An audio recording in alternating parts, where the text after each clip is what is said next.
Hello everyone, it's Ian van Vuren again. Today I want to speak about matters intelligence, and I was triggered to talk about this topic. A couple of reasons. Lately I've been reading up a great deal on the nexus between serious organized crime and terrorism, especially when it comes to financing. And it's becoming increasingly clear that there is a very strong connection all over the world, and especially in our part of the world here in Southern Africa. But then I happened to chance upon an article that was written by Brett Pepler. There's a LinkedIn article, you can go and look for it yourselves. He called it Using Heuristics for Intelligence Production. And in essence, what he's about is that he says there is various tools in the toolkit of an intelligence officer, heuristics being one, and I'll come to the description of that just now, because some of my old intelligence people from military intelligence will say, what are you on about now? So heuristics, there are the methods, the tools, and then the process. So, but before we get there, let me talk a bit about my background on intelligence and the intelligence setup where I come from, which I'm pretty sure has changed a great deal since, not only in the South African military, but in militaries and other intelligence organizations all over the world.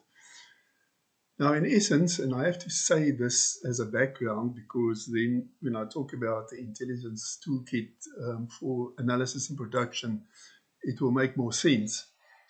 In essence, there are three levels, like they are with the levels of warfare. There are basically three levels of intelligence analysis, collection, analysis, and production. That's the strategic level, strategic intelligence, operational intelligence, and the tactical intelligence, the lowest level. Now, if you speak to a policeman, they would have operational intelligence at the bottom and then tactical above that. It matters not what's in the name after all, but as far as I know, most intelligence organizations all over the world have tactical right at the bottom. And there are, of course, specific skill sets associated with the various levels of intelligence collection and processing. Now, back in the day, we had what we call division military intelligence in the military, and I'm going to restrict my discussion on military intelligence, not national intelligence or crime intelligence, which is a different topic.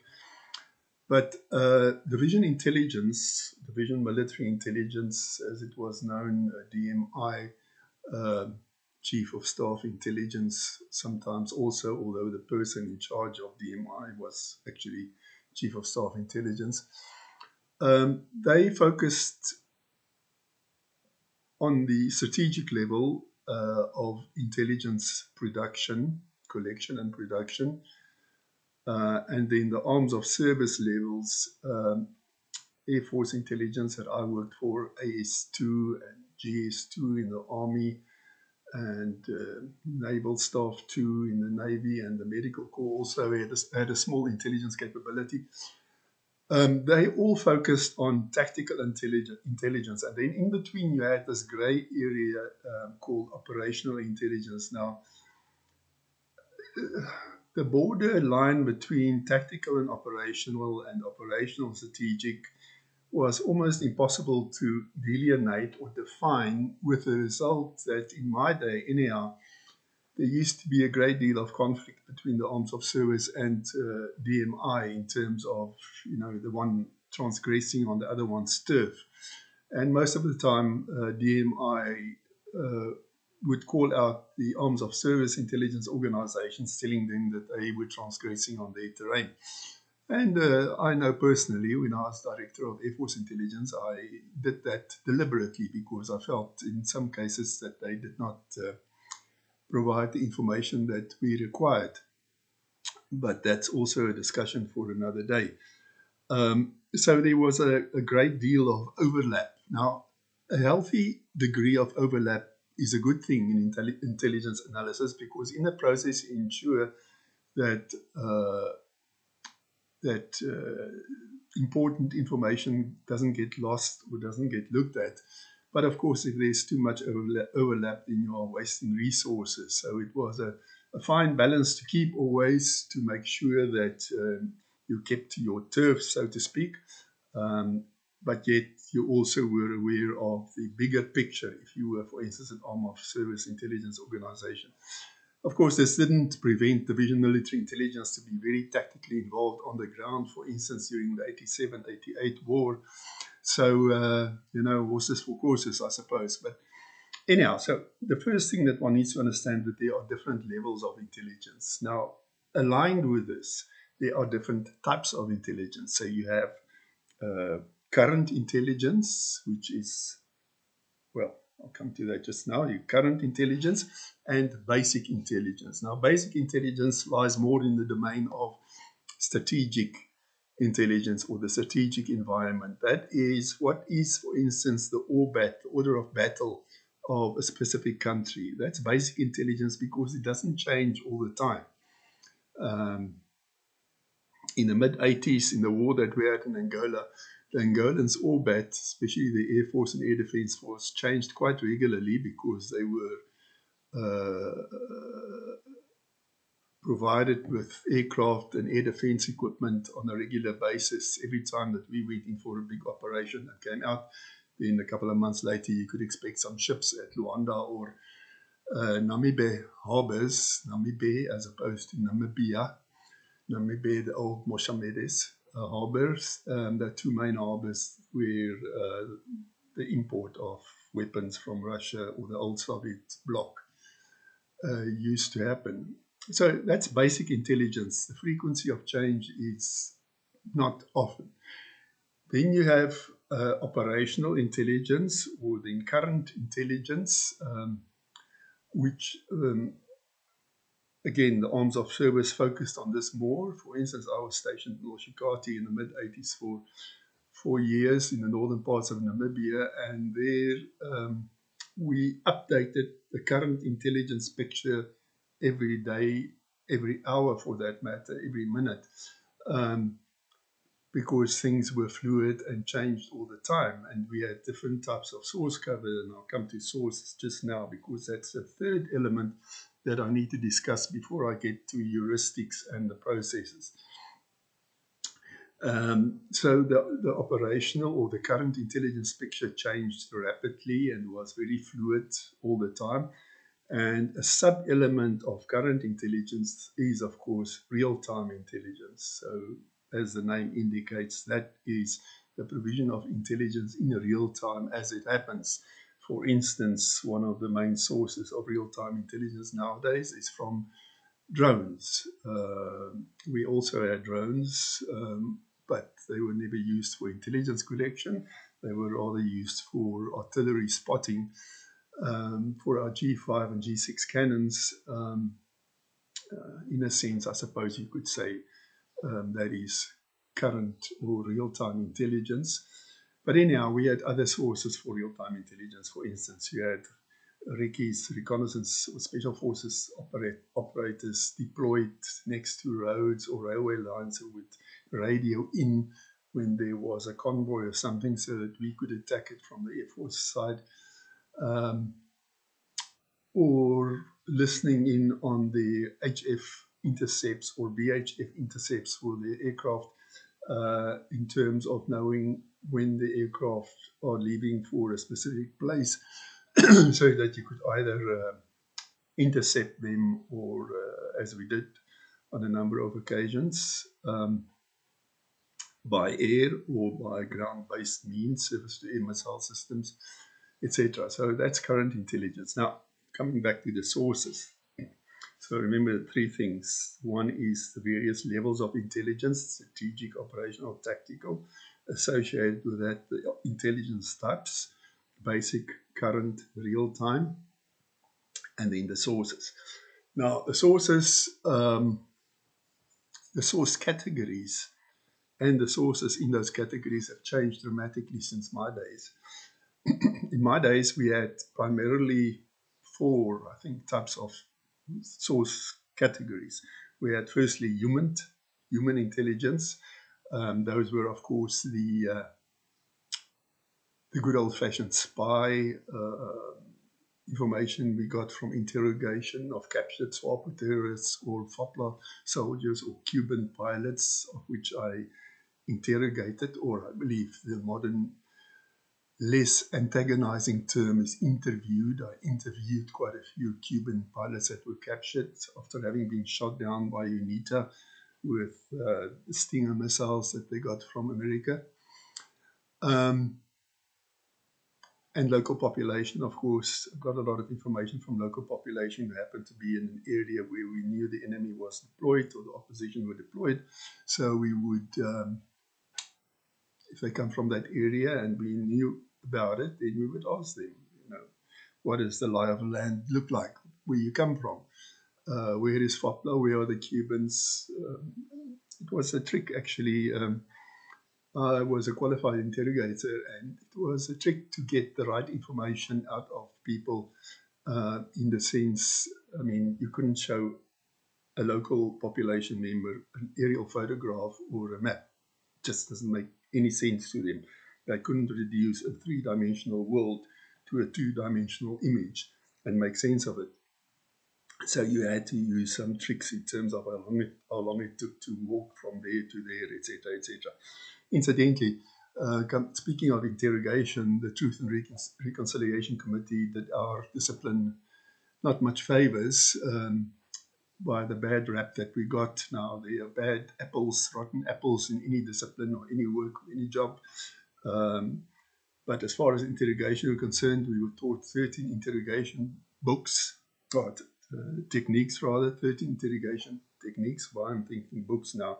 The book that it comes out of was an old British book from mainly World War II days. 13 techniques, and not one of those techniques involved harming the subject, as we called the person that you were interrogating. Just for the record, as far as the Truth and Reconciliation Commission was concerned. Okay, so human, one category of intelligence information, and one of the best if you had good sources, because getting to understand the enemy commander's intent is really only possible through well-placed human intelligence sources, the good old-fashioned spy. And Mossad can attest to that, because they had, but probably still have, very well-placed sources in Iran, Syria, Lebanon, and so on. So that's human. The second category that we used to a great deal of effectiveness was image intelligence. Those are images obtained from either aerial photography, satellite photography, or handheld cameras. Now, there were a whole range of options available to us. Satellite photography wasn't as advanced in those days. Well, it was, but we didn't have access to very high resolution satellite imagery. So the best we had was Spot Image, the French system. I think it was something like 5 square meters resolution. And then, of course, the old Landsat imagery that was about 50 square meters. Still, we made good use of those, but they were definitely not provided in real time or near real time. More current type of image intelligence was obtained from our aerial platforms. I mentioned the drones, the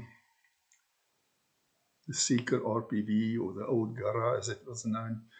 And then we had camera packs, camera sensors in the Impala aircraft, the Mirage, Buccaneers, Canberras.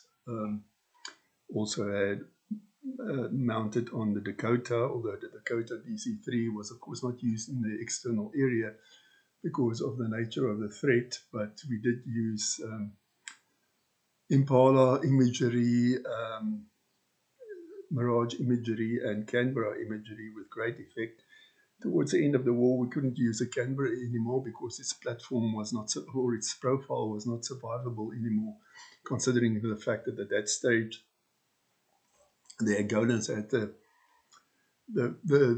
greatest number of air defense systems, most dense air defense system outside of the old Soviet bloc was to be found in southern Angola. So between the air defense missiles and the SAMs and the MiGs interceptors, the Canberra didn't have much of a chance. But we did use the Buccaneers with low-ROP, long-range oblique to a certain degree. It wasn't that effective because you couldn't really see through the foliage properly. And as I said, Impala in the shallow external area, and then the Mirages deeper in. But even their profile became a problem towards the end of the war, with the enemy opposition that we encountered. So we got a lot of very useful imagery anyhow. We also had a tactical PI photo interpretation center at Ondangwa, the air base just close to Oshikati, 40 kilometers from Oshikati. And of course we had JARIC, the Joint Air Reconnaissance Intelligence Center at Air Force Base Waterkloof. That was quite state-of-the-art for its time. Okay, so that's HUMINT and IMINT, SIGINT. That's the third category, signals intelligence, divided in two legs, ELINT and COMINT, electronic intelligence and communication intelligence. So electronic intelligence, we had various ground-based and airborne platforms like the DC-4 and the Boeing 707 that monitored enemy radar emissions, so that we could triangulate them to firstly know where they are, and secondly, find out where they are, find out what is deployed there, if we didn't get that from other sources. And then COMINT, probably the majority of our intelligence information came from COMINT, HF and VHF, VHF specifically for the intercepts of the air-to-ground communications between pilots and ground controllers. And then HF, we had quite a few HF stations scattered all over the country, Namibia and South Africa, that monitored the opposition's HF radio communications, their surface command and control channels, great number of channels that enabled us to really get good information in terms of the orbits, the movement of transport aircraft, which always was a battle indication when they started moving large numbers of transport aircraft, and by implication goods, to places like Menange and Kutukanevale in the southeastern parts of the country and so on. So, HUMINT, IMINT, SIGINT, what am I leaving out now? HUMINT, COMINT, IMINT, SIGINT, OSINT, open source intelligence. Open source intelligence those days was not as freely available as, or as easily available as it is today with the internet and so on. Even then, a great deal of information was obtained open source wise, especially strategic information. But again, now with the internet and all the tools that are available, it would be a complete game changer. One just has to think about something like Google Earth for updated high-resolution imagery compared to what we had then. So that is then those categories. There was also measurements and signals intelligence, MASINT. MASINT, of course, not as freely available. It's normally only used by the big countries in terms of measuring missiles and rockets' trajectories and other telemetric information, but we did have a limited capability at Bredasdorp in the Southern Cape, where our test flight center is and our rocket testing facility was and still is to a certain extent. And then, of course, one of the big sources of intelligence information, which we didn't have at all in those days, is now SOCMED Int, social media intelligence. And there's a great deal of information that can be deduced from SOCMED Int. Now, the trick goes about fusing all of the disparate sources of information that you can get your hands on. In our days, there was a paucity of information from certain categories. Nowadays, I suspect it goes about sifting the chaff from the wheat because there's too much information available and there's a lot of disinformation available. And the advent of AI, of course, changed the game completely now. And I hasten to add that AI will become an important tool in the analyst's toolkit going forward, although it will have to be done with caution, but that's a completely different discussion, and I have done a bit of research on that I can share at some stage, but there's no way of getting around or away from the AI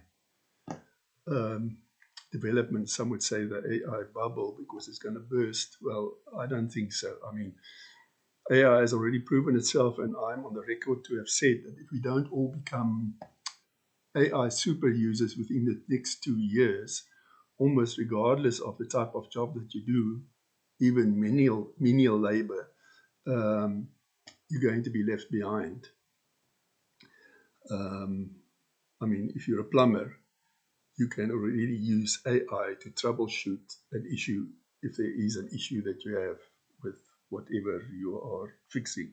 The same with a mechanic, etc. So people often say that those types of jobs, mechanical type of jobs, are the ones that will be least affected by AI. Well, I agree with one viewpoint, and that is they will probably be the last affected, but not least. Every single job will be affected by AI, and we have to adapt to it. Okay, let's come back to Brett Pepler rather's article on heuristics, using heuristics for intelligence production. Now, having set the scene as far as my background is concerned, the tools that we use and so on, he goes on to say that the professional intelligence officer's tools consists of a mix of heuristics, methods, tools, and then techniques. Heuristics, methods, tools, and techniques. And how he differentiates between them before I get to heuristics is methods. Now, methods basically is the intelligence cycle. Now, the intelligence cycle is the intelligence cycle. You can put a ring on it and dress it up and call it what you want, but it stays the intelligence cycle. So you find different intelligence agencies with different names for different parts of the process. For instance, the problem, the intelligence problem, some would call direction setting. Now, the commander frames a problem, then it is basically setting the direction for the next step, which is collection. You don't know what problem has to be solved. You don't know what information to collect, where and how to collect it, and from what sources. Now, again, there are generic intelligence problems, generic directions. In other words, what is the orbit of that country? That, in my days, anyhow, was always a standing intelligence problem that had to be solved and had to be updated when new information, current information came in, and then it became part of the basic information database as part of the intelligence cycle, the analysis process, which is the next step. So you've got the intelligence problem or the direction setting, you've got the collection, and normally, and there's a lot of sub-activities, collection plan that says what are the things that you need to know, and then what are the sources that you are likely to get it from, and then you task those sources, and collection is a real discipline by itself. That's why we have dedicated sections or departments for collection, and the collection, especially the human collectors who dealt with the spies and so on, with the species all by themselves. Weird people, but anyhow, I mean that in the best possible way. Collection. Okay, then you have what is known really as intelligence process. So that is evaluate the incoming information in terms of how good it is. You collate it, so you file it into your specific database structure, whatever you may have, depending on the systems that you use. And you do the analysis. What does this mean in terms of the broader intelligence picture? Does this add? Does it whatever? And then you produce the intelligence product and you disseminate it. Now, the production by itself is a specific process. Nowadays, it's done much simpler, faster than in my days. And it depends how the end user wants it. So you normally start with the end user in terms of your whole production cycle. Who are the end users? What type of intelligence do they need? And then you work back to the intelligence problem. But again, that's also a discussion for another day. So, so some users want the information transferred verbally in a briefing. And I remember I did dozens, if not hundreds, of briefings for pilots in terms of where to fly, where to drop their bombs, what to look out for, blah, blah, blah. And that's one way of transmitting information, and it's the best way as far as I'm concerned, because that's interaction that happens between the intelligence officer and the user is critical. It's instant feedback to the intelligence officer in terms of what's liked and not liked, and he or she can also ask questions to get a better feel for what is really required. If you want to talk about instant feedback, there's no better way of getting instant feedback. If you brief the pilot to fly into a certain area and you said there are no surface-to-air missiles in that area and they get shot at by a radar-guided SAM, they tend to, I don't know, they're weird that way, but they tend to not take that lightly after they land when you debrief them. Intelligence officer, of course, also had to do the debriefing after a sortie because you had to write the MISREP, the mission report, which had a fixed format, and by itself, it also became part of the intelligence database. All the mission reports, whether it was ground attack sorties or chopper sorties, other transport sorties, or whatever. So, yeah, so that's the basic method that we use. The tools, now the tools,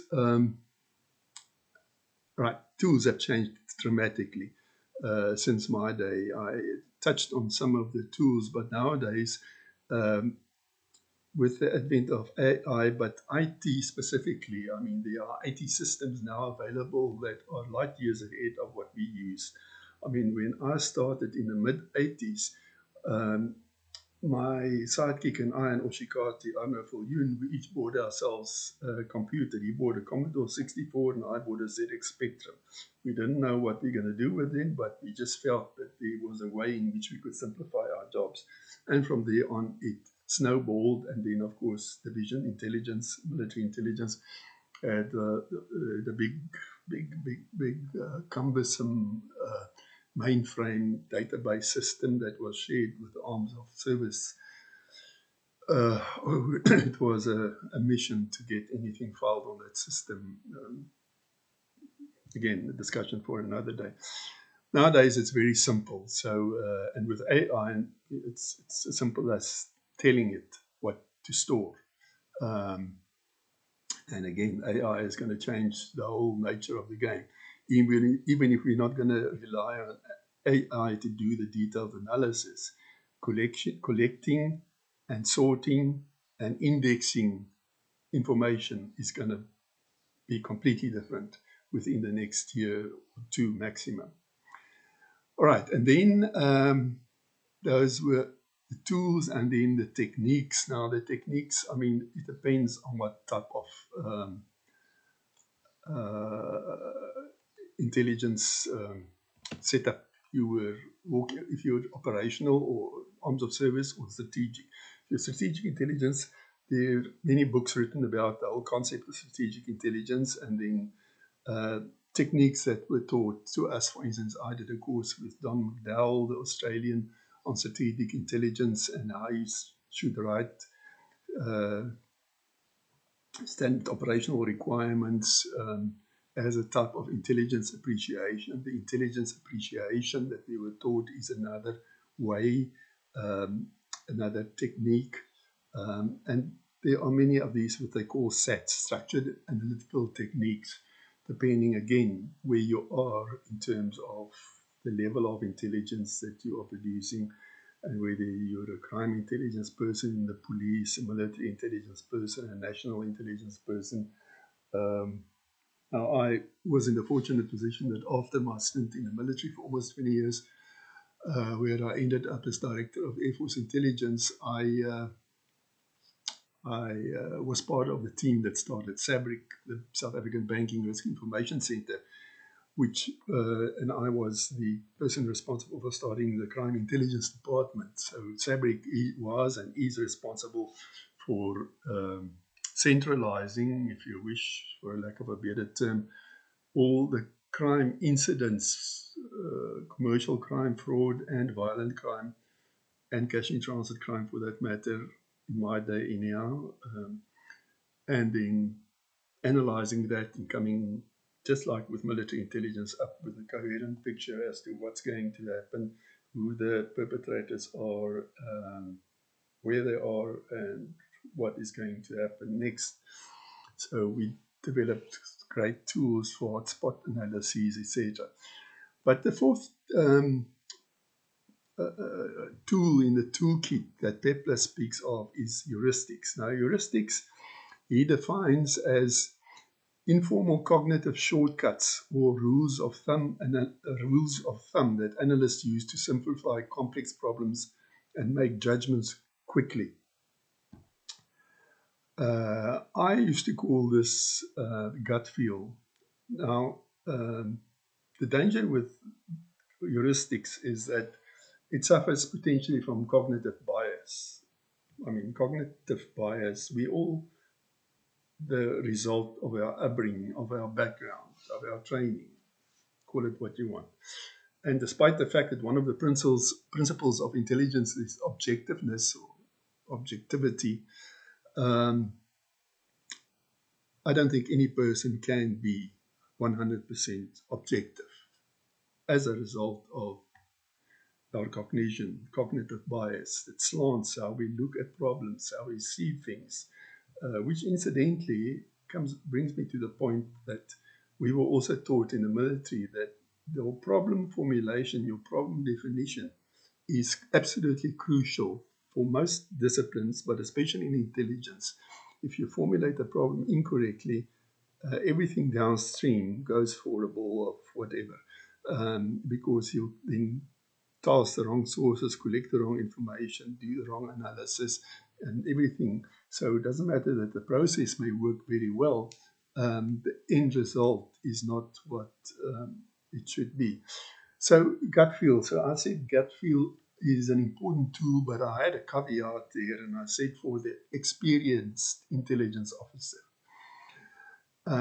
It is a great tool for the experienced intelligence officer because of exactly this rich tapestry of experiences that you build this cognitive layer of in your brain that lets in certain stimuli and blocks others. So the more experience you have, the more you're exposed to different environments, the more you can make reasonable assumptions when you have a lack of proper sources, as we used to do often.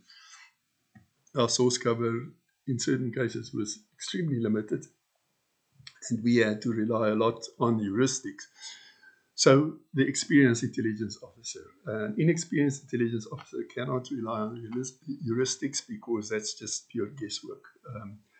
Um, and it will fail 90% of the time. So the experienced intelligence officer, yes, but then you must also explain to the decision maker or the person that you are providing the intelligence to that this is how I came to the conclusion.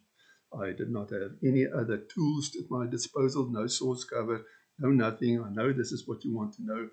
I have not been able to obtain any information to work on, but my gut feel tells me A, B, C. And that's good because then the person knows what they, and most decision makers will accept that. I mean, you have something called an EI, essential element of intelligence, which, according to the definition, if I remember correctly,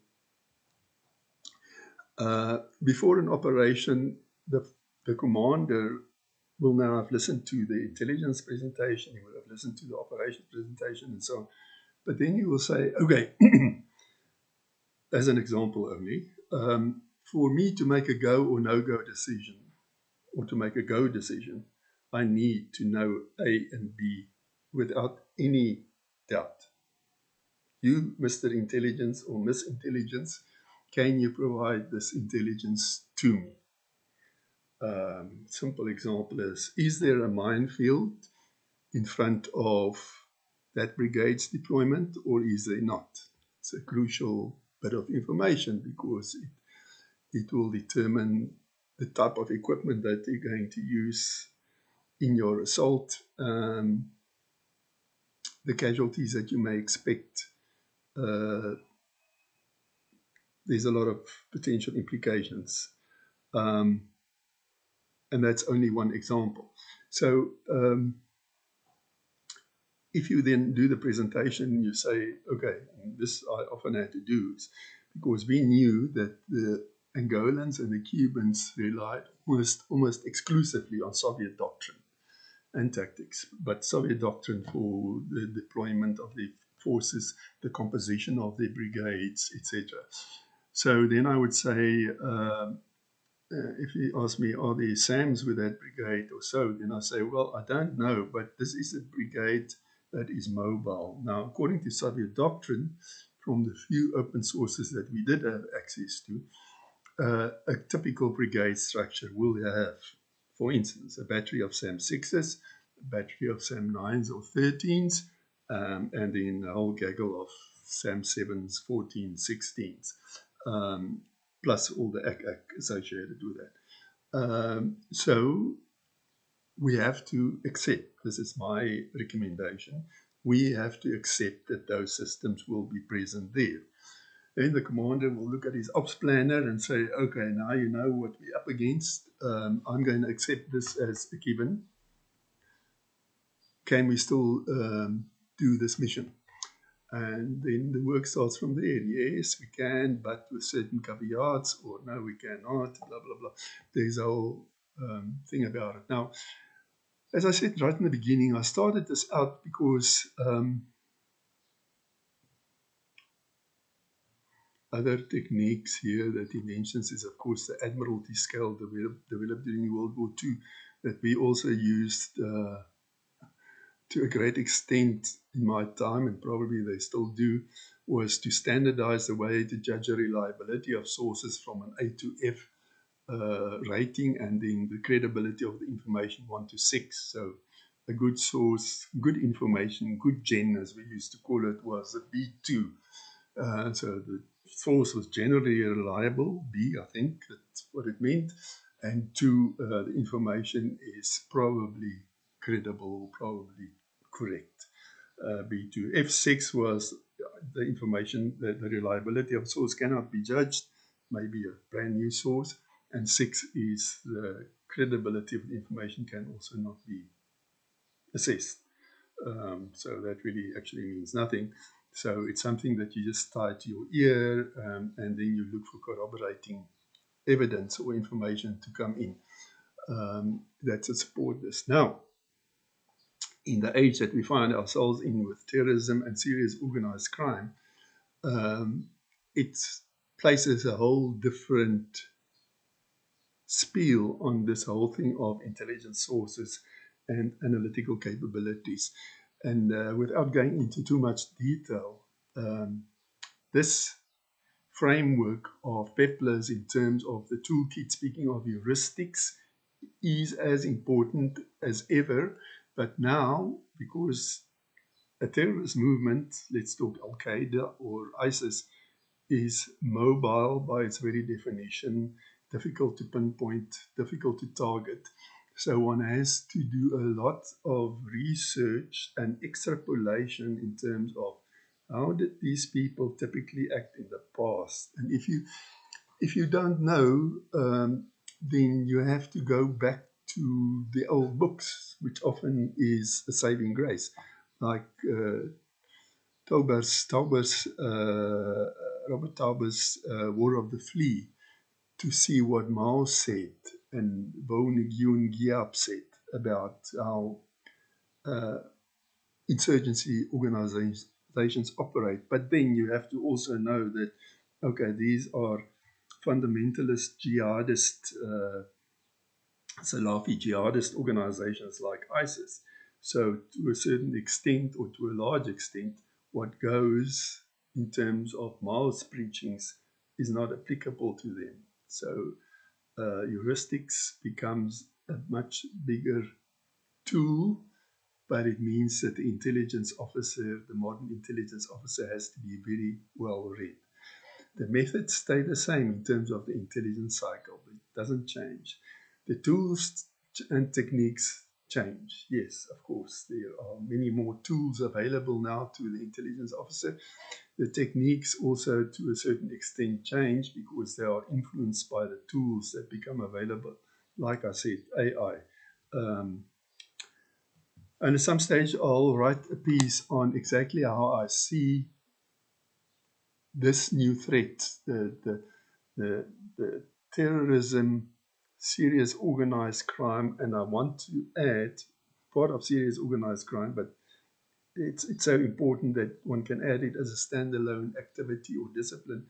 The terrorism, serious organized crime, narco threat, narcotics, drugs, how these three things interlink and what it means for A, selecting intelligence personnel, what type of people you need on the job, and B, the type of intelligence information that you need, the fused information. Remember that the whole concept is you fuse information from as many sources as possible to obtain good intelligence.